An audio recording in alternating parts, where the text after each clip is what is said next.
Media department के भी, वो आज प्रेस वार्ता को संबोधित करेंगी। साथ में हमारे स्पोक्स पर्सन है GS तोमर जी। तो मैं अब निवेदन करूंगा माननीय श्री नरेश चौहान जी से कि अपना जो है प्रेस कॉन्फ्रेंस शुरू करें। धन्यवाद हेमराज जी, तोमर साहब, प्रेस के हमारे सभी साथी, आपका मैं स्वागत करता हूं। लोकसभा का चुनाव देश में 2 चरण हो चुके हैं, तीसरे चरण में जा रहा है। लोकतंत्र के अंदर 5 साल बाद एक बहुत बड़ा उत्सव ये होता है और हमारा देश दुनिया का सबसे बड़ा लोकतंत्र है। सबकी ये सोच रहती है कि लोकतंत्र मजबूत हो, हर चुनाव में सरकार बने और लोकतंत्र और मजबूत हो। हिमाचल प्रदेश का चुनाव लास्ट चरण में,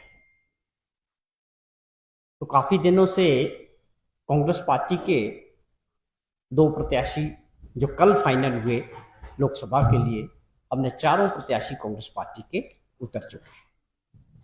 कई बार आप भी पूछते थे, भाजपा के लोगों को भी इसकी चिंता थी कि कांग्रेस पार्टी के 2 कैंडिडेट्स अभी तक नहीं उतरे। फाइनली चारों लोग आ चुके हैं। कांग्रेस पार्टी का प्रचार पहले से चल रहा है। सभी कांग्रेस के कार्यकर्ता, आप समझे हमारे विधायक, चाहे मिनिस्टर्स हैं, चाहे पार्टी के पदाधिकारी हैं, चुनाव के दौरान सबसे बड़ा अहम रोल जो है किसी भी दल के लिए, पार्टी के लिए, उसकी सबसे बड़ी ताकतवर जो चीज होती है उनका कार्यकर्ता। तो हम अपने सभी कार्यकर्ताओं, नेताओं के साथ मिलके लोगों के बीच जा रहे हैं। सभी विधायक अपने अपने क्षेत्र में कांग्रेस पार्टी का प्रचार कर रहे हैं। माननीय मुख्यमंत्री जी ने तकरीबन पहले एक दौरा प्रदेश के अंदर, कोटरा क्वार हो या सिरमौर जिला हो या लाहौल स्पीति हो, धर्मशाला, हमीरपुर हो, तकरीबन एक दौरा जो है अपने कार्यकर्ताओं से मिलने का और कई जगह पब्लिक मीटिंग्स की है। उसी तरह सभी नेतागण अपने अपने क्षेत्रों में जहां जहां जिसकी ड्यूटी लगी है पूरी गंभीरता के साथ इस चुनाव को लड़ रहे हैं। ये ठीक है कि हिमाचल प्रदेश के पिछले दिनों जो समीकरण बने, जो कारण रहे कि लोकसभा के साथ 6 विधानसभा का बाई इलेक्शंस भी हिमाचल प्रदेश में हो रहा है। उसके लिए भी कांग्रेस पार्टी ने अपने 3 प्रत्याशी ऑलरेडी घोषित कर दिए हैं और जो बाकी 3 लोग बचे हैं, मुझे उम्मीद है कि 1-2 दिन में इनकी घोषणा जल्दी हो जाए। सवाल है कि अब जैसे जैसे चुनाव आगे बढ़ेगा, भाजपा के नेताओं का, चाहे आप राष्ट्रीय स्तर पर बात करें या हिमाचल के संदर्भ में हम बात करें, तो एक प्रयास रहेगा कि 10 साल तक भारत सरकार में जो सरकार थी देश की, और माननीय प्रधानमंत्री नरेंद्र मोदी जी उसका नेतृत्व कर रहे थे, स्वाभाविक तौर पे होना यही चाहिए, जो सत्ता में थे उनका ये वक्त है देश की जनता को अपना रिपोर्ट कार्ड बताने का, अपने वादों को बताने का कि उन्होंने 10 साल 2014 में और 2019 में देश की जनता को जो सपने दिखाए अच्छे दिनों के, जो युवा साथियों को रोजगार के सपने दिखाए, जो किसानों और बागवानों को जो डबल इनकम करने की बात की, और हर वर्ग के लिए जो वादे किए थे महंगाई कम करने के। और मैं समझता हूं कि भारत जैसे लोकतांत्रिक देश में महंगाई, बेरोजगारी, काम धंधा, ये हमेशा हर इलेक्शन में बड़े मुद्दे रहे हैं और आगे भी रहे। इन चीजों पे चर्चा होनी स्वाभाविक है, होनी चाहिए। मुद्दे भटकाने का काम नहीं होना चाहिए। और आप चुनाव को जो है धर्म और जाति या हिंदू मुस्लिम या आप मंदिर और मस्जिद के नाम पे ले जाने का प्रयास करेंगे, मुझे लगता है कि अब वो माहौल देश में नहीं रहा। अब लोग अपनी समस्याओं को एड्रेस करना चाहते हैं कि उसके बारे में चर्चा हो। महंगाई ने कमर तोड़ी है देश की। आज पूंजीपतियों की तरफ ये हमारा समाज जा रहा है। जिनके पास पैसा है वो अरबोपति बन रहे हैं। वो बड़े गिने चुने से लोग हैं, 200-400 लोग देश के अंदर, वो प्रधानमंत्री जी के दोस्त भी हो सकते हैं। और आज ये मॉडल के 80 करोड़ लोगों को 5 किलो आटे और दाल चावल पे लाके खड़ा कर दिया। ये विकास का मॉडल इस देश के लिए नहीं हो सकता।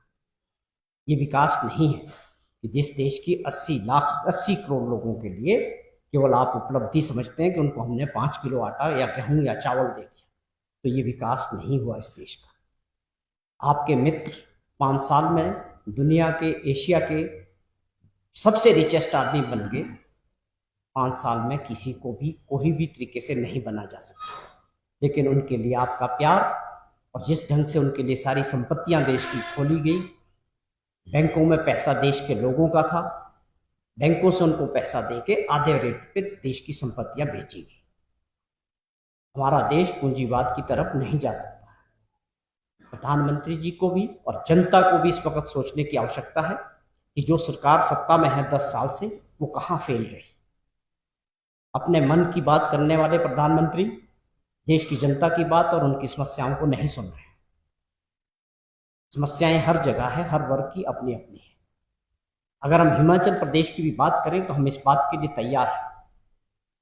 एक 15 महीने पहले हिमाचल प्रदेश के लोगों ने कांग्रेस पार्टी की सरकार यहां चुनी। ठाकुर सुखविंदर सिंह सुक्खू जी मुख्यमंत्री बने। उन 15 महीने में जो परिस्थितियां रही कि किस प्रकार खजाना खाली था। पिछली सरकार जो भाजपा की थी, डबल इंजन की सरकार, मॉडल जयराम जी का एक ही था, कर्जा लेने का मॉडल। 5 साल लगातार कर्जा लेते रहे और प्रदेशवासियों पर कर्जे का बोझ लाद के चले। और उनकी बहुत उपलब्धियां हैं, उनको उनके कार्यकाल को हमेशा याद किया जाएगा कि हिमाचल प्रदेश देवभूमि में ये पहली बार हुआ कि जो बच्चे बेरोजगार थे, मेहनत करते थे, जब वो नौकरी की तलाश में जाते थे तो यहाँ जयराम जी के टाइम में एक ऐसा मॉडल आया कि पर्चे बिकते थे 3 लाख, 5 लाख, 7 लाख। चाहे पुलिस भर्ती की बात हो, चाहे हमीरपुर में सबऑर्डिनेट कमीशन की बात हो, जो अपने आप में बहुत दुर्भाग्यपूर्ण घटनाएं हुई, उसको हमारी सरकार ने 15 महीने में किस तरह से ठीक किया। और इन्होंने ये हिमाचल का नाम उन राज्यों के साथ जोड़ दिया जहां पर भर्तियों के लिए लोग पैसा दे के पर्चा खरीदते। और बहुत सारी उपलब्धियां रही 5 सालों में। वो चर्चा के विषय होने चाहिए कि आपको पूरी ताकत लगाने के बाद, प्रधानमंत्री जी की 10 रैलियां करवाने के बाद आप सत्ता में रिपीट क्यों नहीं किए। ये लोकतंत्र की सुंदरता है और हिमाचल प्रदेश के लोगों की और मतदाताओं की जागरूकता है कि उन्होंने बदलाव किया, कांग्रेस पार्टी की सरकार को मौका दिया। हम चाहते हैं कि इन चुनाव में, इन 15 महीने का, हम खुद चाहते हैं कि हमारे हिसाब किताब के बारे में बात हो। भाजपा को हम ये चैलेंज करते हैं कि चुनाव मुद्दों पे लड़े, मुद्दों की बात करें। हमारे 15 महीने के कार्यकाल की बात होनी चाहिए, चाहे वो गारंटियों की बात हो, चाहे आपदा के दौरान हमारी सरकार द्वारा, माननीय मुख्यमंत्री जी द्वारा जिस प्रकार से काम किया, उस पर हम बात चाहते हैं कि आपदा के दौरान आपकी सरकार, आपके विपक्ष के लोग उस प्रस्ताव के साथ विधानसभा में खड़े थे या नहीं थे, जब हमने प्रस्ताव करके भारत सरकार से ये मांग की कि ये आपदा राज्य घोषित होना चाहिए। और 10,000 करोड़ रुपए का जो नुकसान हुआ है प्रदेश के अंदर, जब इतिहास की सबसे बड़ी आपदा आई, जब हिमाचल प्रदेश के लोग सबसे बुरे संकट से गुजर रहे थे, तो आप लोग और आपके नेता उस वक्त कहाँ थे। ये चर्चा के विषय होने चाहिए चुनाव के दौरान। उसी प्रकार हमने बड़े फैसले किए, 2 बजट दिए हमारी सरकार ने, दोनों बजट ऐतिहासिक थे। रूरल इकोनॉमी को स्ट्रांग करने के लिए, मजबूत करने के लिए, अर्थव्यवस्था को मजबूत करने के लिए उस बजट पे फैसले किए। पहला राज्य बना दूध को एमएसपी में लाने वाला, या 9 से 10 रुपए किलो दूध बढ़ाने वाला। बागवानों के लिए फैसले किए, स्पोर्ट्स प्राइस की बात हो, किलो के हिसाब से फसल बेचने की बात हो, पैकिंग मटेरियल यूनिवर्सल कार्टन की बात हो, मंडियों के विस्तार की बात हो, सीए स्टोर इंफ्रास्ट्रक्चर बनाने की बात हो। 15 साल में हमारी सरकार ने और माननीय मुख्यमंत्री जी ने ऐतिहासिक काम किए। महिला सम्मान निधि के रूप में 1500 रुपये देने की बात हो। आज हिमाचल पहला ऐसा राज्य बना देश के अंदर जो महिला 16 साल से 59 ईयर्स के बीच, जिनको ये सम्मान निधि 18,000 रुपया साल की मिलेगी, जो लाहौल स्पीति में शुरू हो चुकी है, और पूरे राज्य के अंदर 2,74,000 ऐसी महिलाएं जिनको 1,000-1,100 रुपया मिलता था, उनको 1,500 रुपया मिलना शुरू हुआ। और उसके अलावा जो इसके अंदर फॉल करेंगे उनको इसकी जल्दी 1,500 रुपये मिलने शुरू होंगे। माननीय मुख्यमंत्री जी ने इसकी बात कही है। तो इन चीजों पे हम चाहते हैं कि भाजपा के जो नेता हैं, मैं आज पढ़ रहा था भाजपा के अध्यक्ष श्री बिंदल जी का स्टेटमेंट कि नाकाम में आप रही है ये सरकार। बिंदल जी किन परिस्थितियों में दोबारा पार्टी अध्यक्ष बने, अच्छी बात है, उनकी पार्टी का अपना मैटर है, लेकिन आपको कुछ पिछली बातों को भी याद करना चाहिए। कोरोना के दौरान प्रदेश को जो नाम मिला उसमें आपका भी बड़ा नाम था। किन परिस्थितियों में आपको उस वक्त पार्टी के अध्यक्ष थे भाजपा के, क्यों आपने छोड़ा, क्यों आपसे पार्टी अध्यक्ष से हटाया गया? ये कुछ बड़े सवाल है जो आज भी लोगों के जहन में है। क्यों नहीं होनी चाहिए इसकी बात, क्यों नहीं आपको बताना चाहिए? कौन छोड़ता है पार्टी अध्यक्ष? वही तो कारण होगा, वही तो वजह रही होगी। इन चीजों के जवाब आपको देने पड़ेंगे चुनाव के दौरान, ये प्रदेश की जनता जानना चाहिए। जयराम जी के एक ही सोच है कि लोकतंत्र को वो अपने तरीके से मजबूत करते हैं, चुनी हुई सरकार को कमजोर करने का काम करते हैं खरीदो फरोख्त के जरिए, और उसमें समझते हैं कि बहुत बड़ी माहियत है। पैसे के दम पे चुनी हुई सरकार, लोगों द्वारा चुनी हुई सरकार को गिराने का प्रयास जयराम जी का हमेशा रहता है कि सरकार 4 जून तक चलेगी। आप क्या दर्शाना चाहते हैं? आपका ये सम्मान है लोगों के प्रति, मतदाताओं के प्रति, लोकतंत्र के प्रति? आपको लोगों का आदेश है कि 25 सीटों के साथ आपको विपक्ष में बैठना है। आप सत्ता की भूख है, जो कुछ हुआ उसकी जिम्मेवारी, उसका जवाबदेही उन लोगों की भी जिन्होंने कांग्रेस पार्टी को धोखा दिया, सरकार को धोखा दिया, अपने मतदाताओं को धोखा दिया, और आप उससे बड़े जिम्मेवार हैं। ये जनता की अदालत में चला गया सारा फैसला। जो इसके साजिश के पीछे जो लोग थे, जयराम जी और उनके नेता, उन सबको जो है इस साजिश के लिए हिमाचल प्रदेश की जनता को जवाब देना पड़ेगा। आज भी हमारी सरकार बहुमत में है और इन चुनाव के परिणाम आने के बाद भी बहुमत में रहेगी। इस 6 की 6 विधानसभा सीटों में जो लोग, जो मतदाता है, उनमें जो गुस्सा है, जो बदनामी हिमाचल प्रदेश के इन लोगों ने मिलके की है। मैं कल पढ़ रहा था धूमल साहब का इंटरव्यू, वो भी ये कहते हैं कि खरीदो फरोख्त की राजनीति बिल्कुल गलत है। हम भी यही कहते हैं, हिमाचल प्रदेश में इस तरह की राजनीति को प्रदेश की जनता बिल्कुल पसंद नहीं करती है, और हमें पूरी उम्मीद है कि 1 तारीख को हिमाचल प्रदेश के मतदाता पूरे देश को एक मैसेज देंगे कि अगर इस बुराई को कहां से बंद करना है, ये हिमाचल से ये बुराई हमेशा के लिए खत्म होगी, और ये पूरे देश के लिए और लोकतंत्र के लिए ये लेसन जो है हिमाचल प्रदेश की जनता तय करने वाली। ये कुछ हमारे बातें थी जो हम आपके माध्यम से बताना चाहते थे। हमारा मूल मंत्र यही है कि हम चाहते हैं कि पूरा जो चुनाव के दौरान जो प्रचार रहे वो मुद्दों पे होना चाहिए, और चुनाव के दौरान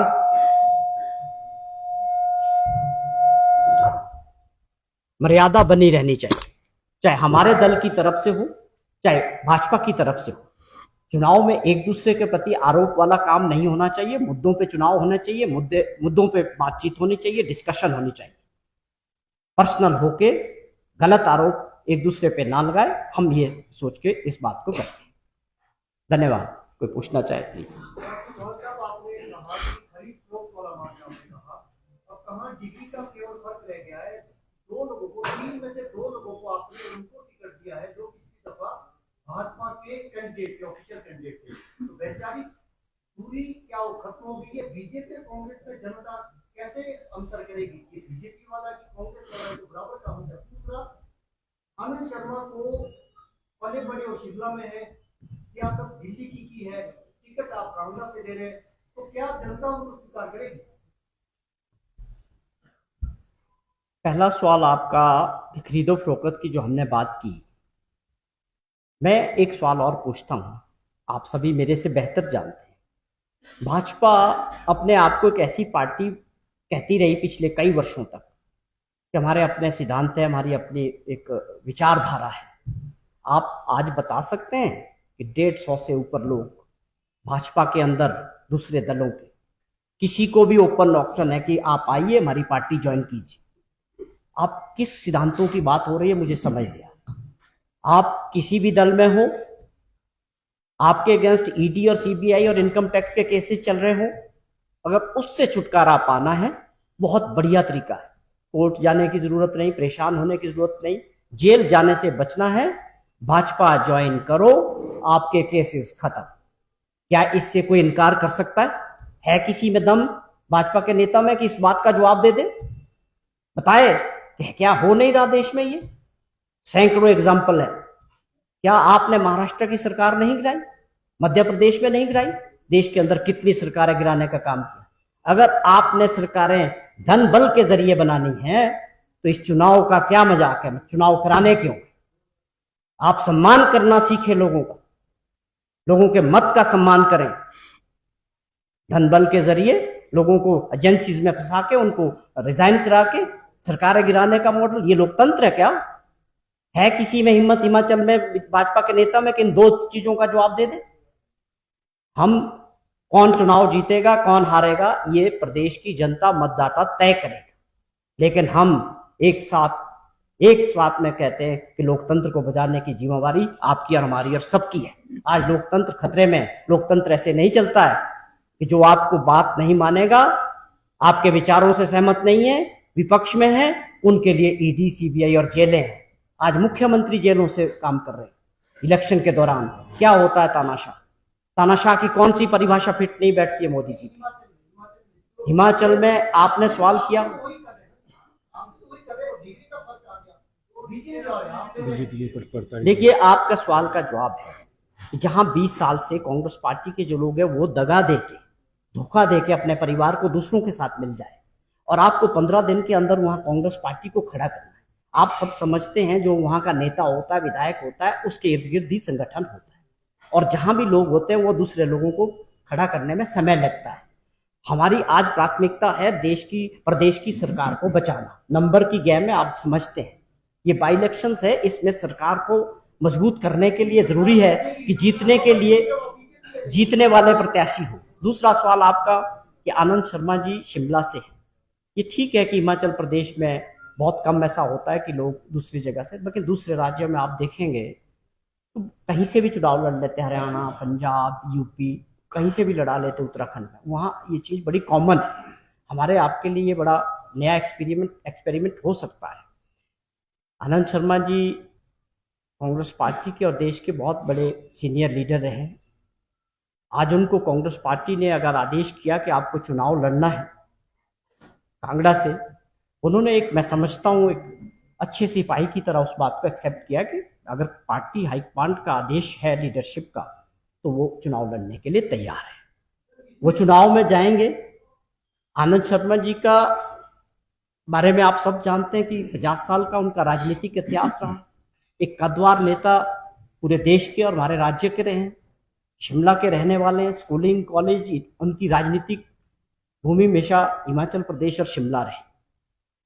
लेकिन कांगड़ा में जिस प्रकार से सीनियर लीडर के आने से जो फीडबैक हमारे पास से अपने लोगों से जो बातचीत हुई है, तो लोग चाहते हैं कि उनका नुमाइंदा ऐसा हो जिसका एक बड़ा नाम हो, जो एक राजनीतिक दृष्टि से बड़ी शख्सियत हो। तो ऐसे सब लोग मिलके लोकसभा का जो चुनाव है ये प्रत्याशी कम लड़ता है और जो हमारे पार्टी होती है वो ज्यादा लड़ती है। आप समझे कि सारा क्षेत्रों में जाना है। वहाँ के जो हमारे एस्टेब्लिश्ड लीडर है, एमएलए है, मिनिस्टर्स है, सीपीएस है, कार्यकर्ता है, हम सब लोग मिलकर इस चुनाव को लड़ेंगे। और मुझे पूरी उम्मीद है कि जब भी कांग्रेस पार्टी मजबूती के साथ एकजुट होकर चुनाव लड़ेगी, कोई ताकत हमारे को वहां नहीं हरा सकती। ये इसलिए मैं दावे के साथ कहता हूं कि 15 महीने पहले भी इन्होंने बड़ी कोशिश की, वो सत्ता में थे, डबल इंजन था, प्रधानमंत्री जी से लेकर सभी लोगों को यहां लाया गया। उसके बावजूद कांगड़ा वालों ने 10 सीटें जिता के दी। जब हम कांग्रेस इकट्ठे चुनाव लड़ती है तो हम मजबूती से चुनाव को जीतेंगे। विमला भाई, अनिल भाई, जोर से थोड़ा। अनिल शर्मा जी को जो टिकट दिया गया, ये सिर्फ हाईकमान का आदेश है, कांग्रेस पार्टी का कोई सर्वे भी हुआ है इसका नाम आगे तक? देखिए, सारी बातें होती है, आपके प्रश्न में ही आपका उत्तर भी बहुत अच्छा है कि सारी चीजें देखते हैं। इस वक्त देश में जो मैंने महसूस किया है, आपने भी किया होगा, पूरे देश के अंदर लोकतंत्र को बचाने की एक बड़ी होड़ है और होनी भी चाहिए। बड़े फूंक फूंक के आप देखें, बड़ा समय भी लगा थोड़ा, एक जिताऊ उम्मीदवार को उतारने की बात थी। मुझे लगता है पार्टी हाईकमांड और हमारी लीडरशिप ने इस बात को समझा कि आनंद शर्मा जी को वहां से उतारने से पूरे प्रदेश के अंदर कांग्रेस पार्टी को इन चुनाव में मजबूती मिलेगी। अभी ताजा बयान आया है कि जैसे जयराम जी तो आए दिन बयान दे ही रहे हैं सरकार का, हर्ष महाजन जी का भी बयान आया है कि 4 तारीख को हम पद में आ सकते हैं। इस बारे में आप कांग्रेस पार्टी क्या सोचते हैं? नहीं, एक बात आप समझें कि हम कोई ज्योतिषी थोड़ी है। लोकतंत्र में फैसला किसने करना है? मतदाताओं ने करना है। हमने तो यही अपील, अभी प्रेस आपसे जो बातचीत की उसमें यही तो अपील की कि हम चाहते हैं कि चुनाव मुद्दों पे हो। मुद्दे मतलब जनता के मुद्दे, उस पे बहस होनी चाहिए। फैसला जनता ने करना है, वोट किसको जाएगा? हर्ष महाजन जी को कैसे पता है कि कौन सा वोट किधर जाने वाला? हमारा आपका लोकतंत्र में फर्ज है कि हम अपनी बात को रखें, फैसला जनता को करने दें। जब आप 15 महीने पहले लोगों ने आपको विपक्ष में बैठाया तो कोई कारण थे। हमें मौका मिला है 5 साल, 3.5 साल जो बाकी बचे हैं, हिमाचल प्रदेश के लोगों के जो काम हैं, जो समस्याएं हैं, हमारी राज्य सरकार उनके साथ खड़ी होगी, उसको करेंगे।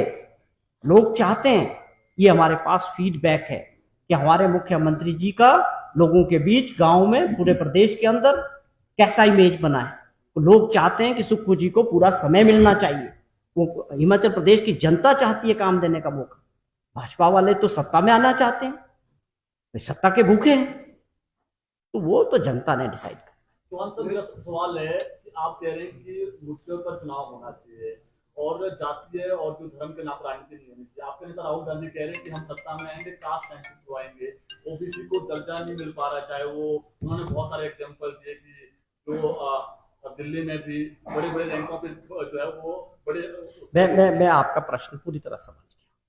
या 2 चीजें समझने की, जो मैंने कहा वो देश चाहता है, देश की आत्मा है, हमारे लोकतंत्र की और देश की आत्मा है कि हम, विविधता है, कई धर्म और जाति के लोग रहते हैं, फिर भी हम एक हैं।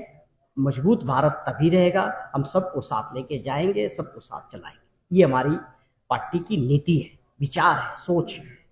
लेकिन कुछ लोग सत्ता में आने के वक्त लिए खाली इलेक्शन के टाइम में, हम तो बोल रहे हैं मोदी जी और मोदी जी की टीम को अपनी कार्यशैली 10 साल की बताओ, 5 की छोड़ो, आपको 10 की बताओ, पूरी आजादी है, पर आप मुद्दों पे बात करो। क्या वो किसान आंदोलन दबाया गया, धोखा किया गया उनके साथ? जो वादे किए थे क्या वो पूरे हुए? उन चीजों पे आपको बताना चाहिए, काम न किया। आप फिर आ जाते हो उन्हीं चीजों पे, हिंदू मुस्लिम मंगलसूत्र बिक जाएगा। ये मुद्दे होने चाहिए लोकतंत्र।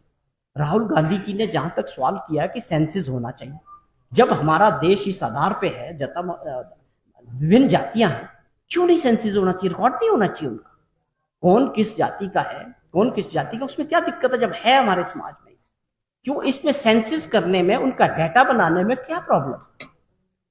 आपको क्या डर है उसका? राहुल गांधी जी उनकी लड़ाई लड़ रहे हैं। डाटा तो होना चाहिए देश के पास, हर नागरिक का होना चाहिए, उसकी उम्र का होना चाहिए, उसकी हेल्थ का होना चाहिए, इसमें कोई बुराई नहीं। राहुल गांधी जी की सोच और उनकी सोच में बहुत फर्क है। कृषि मंत्री हिमाचल प्रदेश के अंदर का एक बयान आया बगावत के लिए मुख्यमंत्री और कृषि दोनों। पहले तो मैं आपके प्रश्न को ठीक करूं, चंद्र कुमार जी का बयान नहीं है। आपको नहीं, बिल्कुल नहीं। बयान क्या होता है और खबर क्या होती है, आपको समझना पड़ेगा। नहीं, उन्होंने नहीं, बयान क्या होता है, व्हाट इज बयान? नहीं, आपको मीडिया को बयान नहीं होगा, हाँ, वो कोई बयान नहीं है, क्योंकि वो कोई बयान नहीं है जो मैं आपके सामने रखा हूँ मीडिया के सामने, इसको आप बयान कह सकते हैं। वो किसी ने कोई रिकॉर्डिंग कहीं चर्चा को आगे उजागर किया और वो आज उनका डिनाइल आप आज पढ़ें, आज आप पेपर में पढ़ें, उन्होंने आज डिनाइल किया इस बात कि मेरा पूरा विश्वास मुख्यमंत्री जी पे और सिस्टम पे है। तो ये कोई बड़ा सीरियस मैटर नहीं है। सब लोग मिलके उसके बाद उन्होंने उसमें भी उनका भी वर्जन छपाया, आप यू आर राइट, कि हम पूरी मजबूती के साथ पार्टी के लिए और प्रदेश के लिए काम करें। गृह मंत्री की वीडियो आई है जिसमें कांग्रेस और आप नेता के शामिल होने का प्रूफ है, तो आपको क्या लगता है कि मुद्दों पर चुनाव लड़ रहे हैं या फिर मॉक वीडियो बनाकर उनके आरोप लगाकर चुनाव लड़े जा रहे हैं?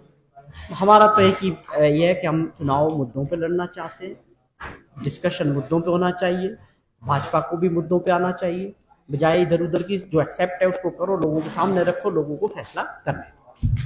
Thank you.